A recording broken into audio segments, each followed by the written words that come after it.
আপনি চাইলে ঘরে বসেই মাত্র কয়েক মিনিটের মধ্যে আপনার এনআইডি কার্ডের সার্ভার কপিটি ডাউনলোড করতে পারবেন। তো অনেক সময় কিন্তু বিভিন্ন অফিসিয়াল কাজে আমাদের এনআইডি কার্ডের সার্ভার কপিটি শো করতে হয়। তো আপনি যদি জানতে পারেন যে কিভাবে এনআইডি কার্ডের সার্ভার কপিটি ডাউনলোড করতে হয়, তাহলে কিন্তু আপনাকে আর কারো কাছে যেতে হবে না। আপনি নিজের এনআইডি কার্ডের সার্ভার কপিটি নিজেই বের করতে পারবেন। তো আজকের ভিডিওতে আমি আপনাদেরকে দেখাবো কিভাবে এনআইডি কার্ডের সার্ভার কপি ডাউনলোড করতে হয়। তো এটি আপনি চাইলে আপনার হাতে থাকা মোবাইল দিয়ে করতে পারবেন, অথবা যদি আপনার কম্পিউটার থাকে সেক্ষেত্রে আপনি কম্পিউটার দিয়েও এনআইডি কার্ডের সার্ভার কপিটি ডাউনলোড করতে পারবেন। তো চলুন বন্ধুরা শুরু করি। তো বন্ধুরা, এনআইডি কার্ডের সার্ভার কপি বের করার জন্য আপনার হাতে থাকা মোবাইল অথবা কম্পিউটার থেকে যে কোনো একটি ব্রাউজার ওপেন করে নেবেন। তো আমি আমার কম্পিউটার থেকে গুগল ক্রোম ব্রাউজারটিকে ওপেন করে নিলাম। এরপর আপনি গুগল থেকে আমার সেবা লিখে সার্চ করবেন। তো আমি এখান থেকে আমার সেবা লিখে সার্চ করলাম। তো এরপর ঠিক গুগলের এমন একটি সাইট আপনার সামনে ওপেন হবে। এখানে প্রথমে দেখতে পাচ্ছেন আমার সেবার অফিসিয়াল ওয়েবসাইটটি রয়েছে। আপনি আমার সেবার যে ওয়েবসাইটটি রয়েছে এটির মধ্যে প্রবেশ করবেন।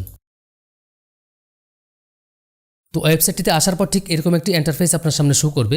অথবা আপনি যদি গুগল থেকে সার্চ করে এই ওয়েবসাইটের মধ্যে আসতে না পারেন, সেক্ষেত্রে আমার ডেসক্রিপশন বক্সে আমি ওয়েবসাইটের লিঙ্কটি দিয়ে রাখবো। আপনি সেখান থেকে চাইলে সরাসরি এই পেজের মধ্যে চলে আসতে পারেন। তো ওয়েবসাইটটিতে আসার পর প্রথমে আপনি যেটা করবেন, উপরের ডান পাশে এখানে যে 3 লাইন রয়েছে, আপনি 3 লাইনের মধ্যে একটি ক্লিক করবেন। ক্লিক করার পর এখান থেকে লগ ইন অপশনে ক্লিক করবেন।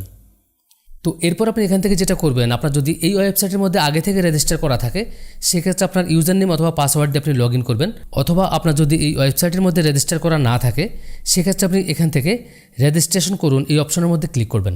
আর এই ওয়েবসাইট থেকে সেবা নিতে গেলে কিন্তু অবশ্যই আপনাকে এই সাইটের মধ্যে একটি রেজিস্টার করতে হবে। তো সেটার জন্য এখান থেকে আপনি রেজিস্ট্রেশন করুন এই অপশনটির মধ্যে ক্লিক করবেন। তো এরপর ঠিক এরকম একটি রেজিস্ট্রেশন ফর্ম আপনার সামনে শো করবে। এখানে কিন্তু আপনি আপনার ইনফরমেশন দিয়ে রেজিস্ট্রেশন ফর্মটিকে ফিল আপ করবেন। তো প্রথম করে আপনি আপনার নাম দিবেন, আপনার এনআইডি কার্ডের যেরকম আছে ঠিক সেরকম আপনার নাম দিবেন। আর অবশ্যই কিন্তু আপনি এগুলো ইংলিশে ফিল আপ করবেন। তো আমি এখানটা আমার নামটি দিয়ে দিচ্ছি। এরপর তার ডান পাশে আপনার ফোন নাম্বারটি দিয়ে দিবেন। তো তারপর ঠিক তার নিচের করে আপনি একটি ইউজার নেম দিবেন। তবে ইউজার নেমটি অবশ্যই ইউনিক দিবেন, যাতে করে অন্য কারো ইউজার নেমের সাথে ম্যাচ না করে। তারপর তার ডান পাশে করে আপনি পাসওয়ার্ড দিবেন, মানে যেই পাসওয়ার্ড দিয়ে আপনি লগ ইন করবেন এখানটা আপনি সেই পাসওয়ার্ডটি দিয়ে দিবেন। তো আমি পাসওয়ার্ড দিয়ে দিচ্ছি।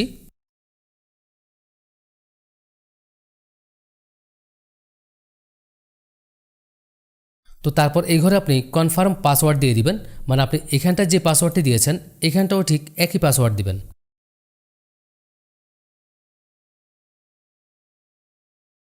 তারপর ডান পাশে এই ঘর থেকে আপনার বিবেক সিলেক্ট করবেন। এরপর এই ঘর থেকে আপনার জেলা সিলেক্ট করবেন। তারপর এখান থেকে আপনার উপজেলা সিলেক্ট করবেন। তারপর নিচের ঘরে আপনার এলাকার নাম লিখবেন। তো তারপর দেখতে পাচ্ছেন নিচে আমার সেবার সকল শর্ত মেনে নিলাম, এই ঘরে আপনি চেকমার্ক দিয়ে দিবেন। তো এরপর আপনি যেটা করবেন, নিচে এখান থেকে রেজিস্ট্রেশন করুন এই অপশনের মধ্যে ক্লিক করবেন। তো এরপর ঠিক এরকম একটি পেজ আপনার সামনে ওপেন হবে। তো আপনি একটু আগে যে মোবাইল নাম্বারটি দিয়েছেন সেই মোবাইল নাম্বারে একটি ওটিপি কোড প্রেরণ করা হবে। আপনি সেই কোডটি এখানটায় দিয়ে দিবেন। তো আমি আমার মোবাইল থেকে কোডটিকে এখানটায় দিয়ে দিচ্ছি। এরপর নিচে এখান থেকে সাবমিট করুন অপশনে ক্লিক করবেন। তো দেখতে পাচ্ছেন বন্ধুরা, এই amarsewa.com এর মধ্যে আমার রেজিস্টার করা কমপ্লিট হয়ে গিয়েছে। এরপর আপনি যেটা করবেন, আপনার এনআইডি কার্ডের সার্ভার কপি বের করার জন্য বাম পাশে নিচে এখান থেকে প্রোফাইল অপশনে ক্লিক করুন।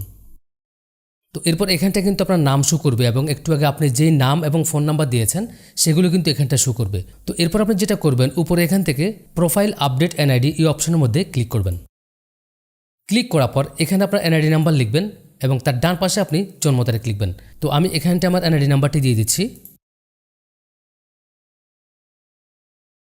তো তার ডান পাশের ঘরে আপনি আপনার এনআইডি কার্ডে যে জন্ম তারিখ দেওয়া রয়েছে সেই জন্ম তারিখটি এখানটায় দিবেন। আর অবশ্যই জন্ম তারিখ দেওয়ার ক্ষেত্রে একটি বিষয় লক্ষ্য করবেন, প্রথমে দিন, তারপর মাস, তারপর বছর, ঠিক এইভাবে আপনি আপনার জন্ম তারিখটি দিয়ে দিবেন। তো আমি আমার এনআইডি কার্ড থেকে জন্ম তারিখটি দিয়ে দিচ্ছি। এরপর নিচে এখান থেকে সাবমিট করুন অপশনে ক্লিক করবেন।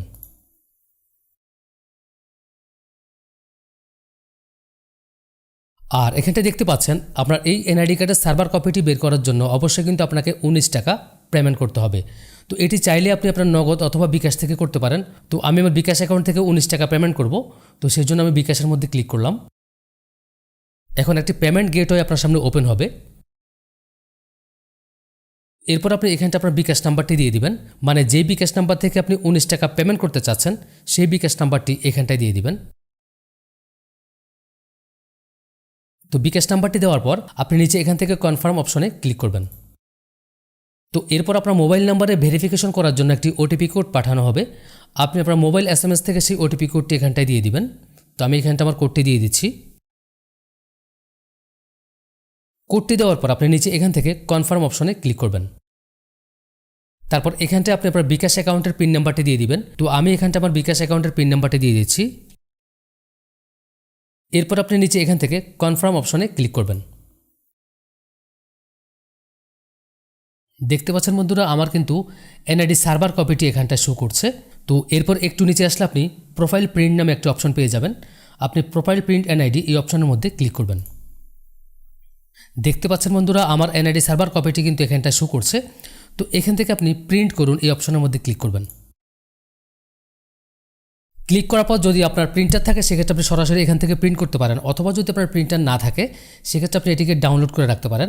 আর আপনি যদি মোবাইল দিয়ে এই কাজটি করে থাকেন তাহলে অবশ্যই কিন্তু আপনাকে এটি ডাউনলোড করে রাখতে হবে। আর ডাউনলোড করার জন্য এখানে প্রিন্টের যে অপশনটি রয়েছে আপনি এখানটায় ক্লিক করবেন। ক্লিক করার পর সেভ অ্যাজ PDF এই অপশনটি চুজ করবেন। সেভ অ্যাজ PDF অপশনটি চুজ করার পর আপনি নিচে এখান থেকে যখন সেভ অপশনে ক্লিক করবেন তখন দেখবেন সাথে সাথে আপনার NID সার্ভার কপিটি ডাউনলোড হয়ে যাবে। তো আমি এখান থেকে সেভ অপশনে ক্লিক করলাম। তো এরপর এখান থেকে আপনি যে ফোল্ডারে আপনার NID সার্ভার কপিটি সেভ করতে চাচ্ছেন সেই ফোল্ডারটি চুজ করে দিবেন। তো আমি এখান থেকে ডেস্কটপটি চুজ করে দিলাম। ডেস্কটপ চুজ করার পর আপনি চাইলে ফাইল নেমের জায়গায় আপনার ফাইলের একটি নাম দিতে পারেন। তো আমি আমার ফাইলের একটি নাম দিয়ে দিচ্ছি। তো এরপর আপনি নিচে এখান থেকে সেভ অপশনে ক্লিক করবেন। তো এখন কিন্তু আপনার NID সার্ভার কপিটি ডাউনলোড হয়ে গিয়েছে। এরপর আপনি চাইলে এটাকে কোথাও পাঠাতে পারেন, অথবা আপনি চাইলে কোনো দোকানে গিয়ে প্রিন্ট করাতে পারেন। তো বন্ধুরা, এভাবেই কিন্তু আপনারা আপনাদের NID কার্ডের সার্ভার কপিটিকে বের করতে পারেন। তো বন্ধুরা, আশা করছি আজকের ভিডিওটি আপনাদের অনেক অনেক কাজে আসবে। তো দেখা হবে পরবর্তীতে আবারও নতুন কোনো চমৎকার ভিডিও নিয়ে। সেই পর্যন্ত সবাই ভালো থাকুন। আল্লাহ হাফেজ।